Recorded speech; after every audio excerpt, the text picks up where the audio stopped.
1945. What military event took place in 1945?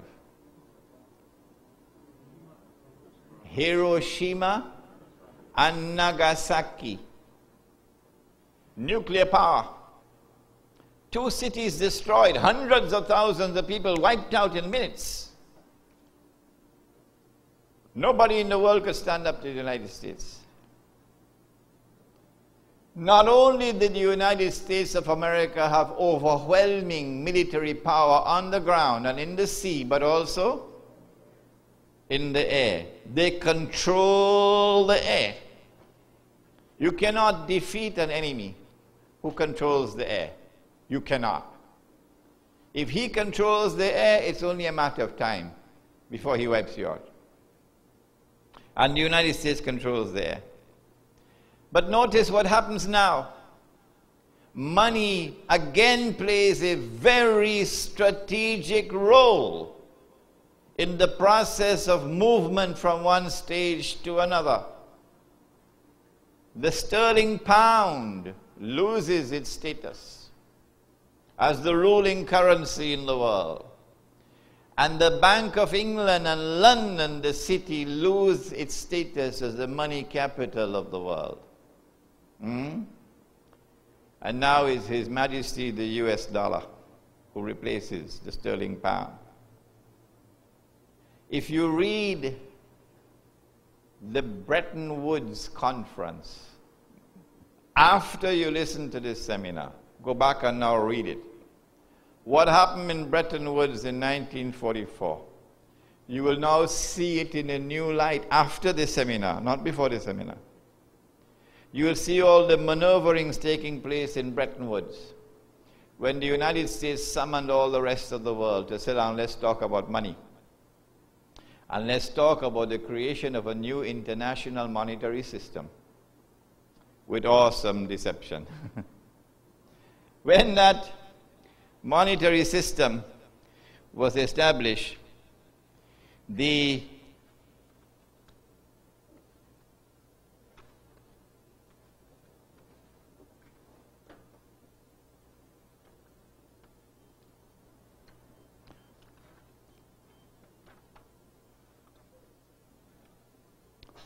Number 10.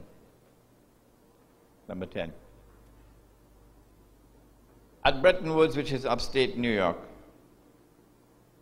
the sterling pound is now chosen as the new international currency.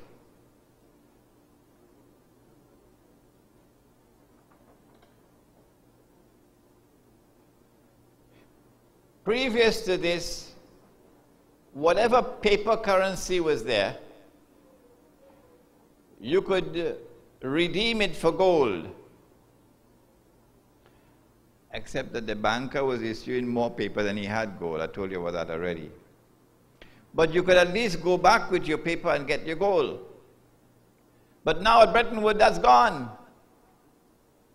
A new international monetary system emerges in which they could thief more than they were thieving before. What is it? Only the US dollar is now redeemable for gold. Redeemable means you could take the paper in the bank and get the gold. That is redeemable.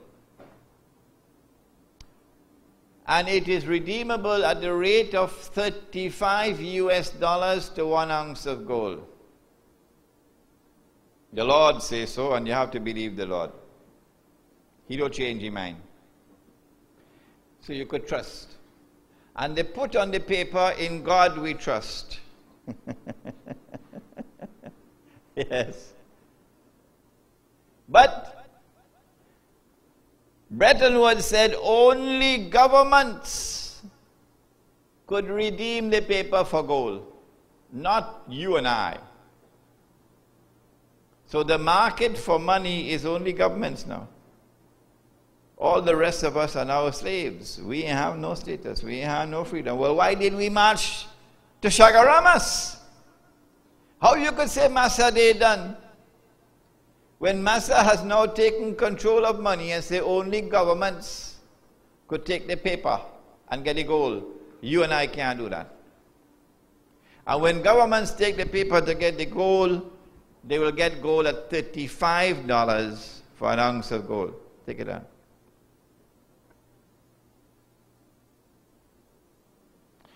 So,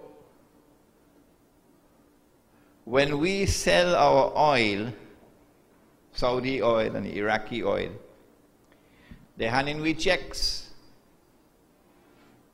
but you can't cash the check. No. The check pile it up. All you could do is to exchange check for check, but you can't cash the check. Only governments could cash the check at the rate of $35 for 1 ounce of gold. And that's how it went on from 1944 until 1971. In between, you had something called Vietnam. And in order to finance Vietnam, Uncle Sam, who is a new slave master, only printing paper, plenty paper he printed. He had the gold in Fort Knox, but he printed the paper. And we, the donkeys of the world, or the loveliest thing in the world you could have in your pocket is a US dollar. Who wants a Pakistani rupee? It's US dollar, man. That is real money. So once we are prepared to accept the money remains. Until 1971, when something very significant happened. Britain ended up in Washington one Friday afternoon with $3 billion US. And Britain say, knock, knock, knock, anybody there? So when Uncle Sam opened the door, Britain say, Uncle Sam, I want my gold. $3 billion US. Uncle Sam started to sweat. Uncle Sam started to sweat. Of course, Uncle Sam and Britain, they already know underneath the table, they don't make the plan already, you know. So Uncle Sam sweating, why? Because when Monday morning reached, guess who was line up in front of Uncle Sam? Saudi Arabia will be there. Kuwait will be there. Eh? All the countries will be there line up with the paper, we want the gold. Because if Britain won back she gold, Britain must know something. So Uncle Sam know the game up. And so Bretton Woods collapsed. The international monetary system collapsed in September 1971. Did it cause us to think? Did it cause us to lose any sleep? Did it cause us to ask ourselves, where are we going with the world of money? Did it cause us to stop using paper money? No. All the scholars of the world of Islam, all the exalted Darul Ulum producing Maulanas, and nobody asked the question, nobody bothered. Uncle Sam says, I am no longer going to fulfill my commitment to redeem paper for gold. That's it. And so from September 1971, it will have no money except paper. There is no link with gold anymore. There is no redeemability with gold anymore. And so now the real rip-off taking place. But you didn't understand. Because you get your knowledge from CNN and from the Express. Why do you think Africa is enslaved today? Why is Indonesia enslaved today? Huh? A wealthy country, an oil-producing country, a great economy in Indonesia. And you could buy Indonesia today with chicken feed. Indonesian women being sold for $1 in the island of Batam. For $1. My mother and my sister and my daughter on sale for $1. That's what's going on in the world today. And nobody bothers to teach this subject. What will Allah do? What will Allah do to a people who have the Quran, who have the Sunnah of the Prophet ﷺ, and slavery coming back into the world like it's never existed before, and they do nothing about it? But Massa, has one more stage to move before he reaches his brightest day of all. You said, Master, they done, ain't done. The United States will not remain the ruling state in the world forever. From the perspective of Islam, of the hadith of the Prophet ﷺ, we know that the United States will not remain the ruling state in the world forever. And that there is a tomorrow which is coming when he will move to stage 3. Massa will move to stage 3. And stage 1 and stage 2 were preparatory for stage 3. That is where he is heading all the time. He wants stage 3. Stage 3 is when he's not only going to rule the world, but Massa is going to rule the world from the Holy Land. Massa is going to rule the world from Jerusalem. And when Massa rules the world from Jerusalem, Massa will say, I am the Messiah. And all of them who have eyes but they can't see, who have ears but they can't hear, who have hearts but they can't understand, they go say, Hail the Messiah. But wait a minute. The Messiah is supposed to be son of Mary. But this is looking like the son of Mary. The man give you a 6 for a 9. Now do you understand? In order for Massa to move to the final stage of his process of ruling the world, the United States has to be replaced by the state of Israel as the new ruling state in the world. You don't believe me? That doesn't matter. You're still my friend. Just sit down and wait. And when it happens, you can then come to me and I'll still embrace you. You're still my friend. I wouldn't say to you, see, I tell you so. No, I wouldn't do that. Because that's not the way we're supposed to teach. That's not the way we're supposed to touch the hearts of people. And that's what we want to do here today.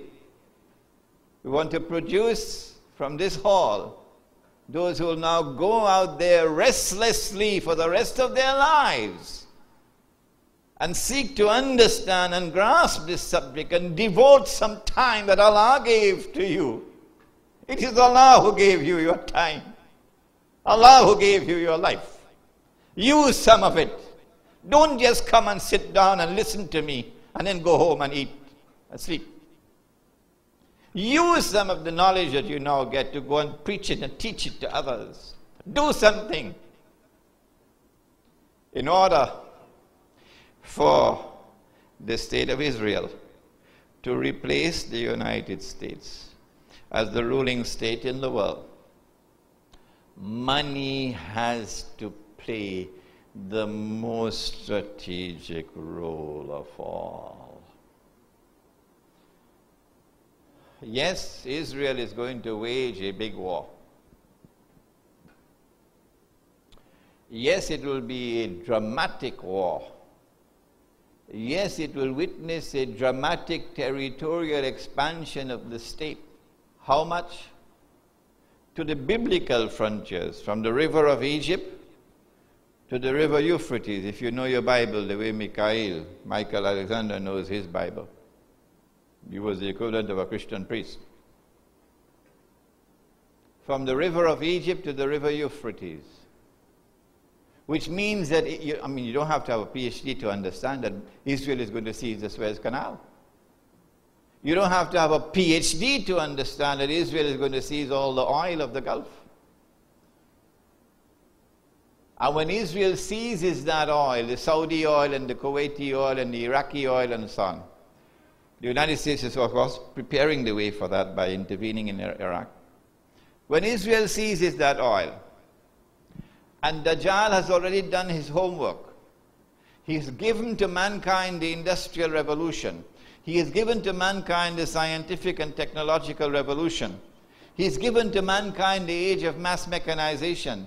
He's given to mankind an utter dependence on oil for energy. Can't do without it. And then you start raising the price of oil.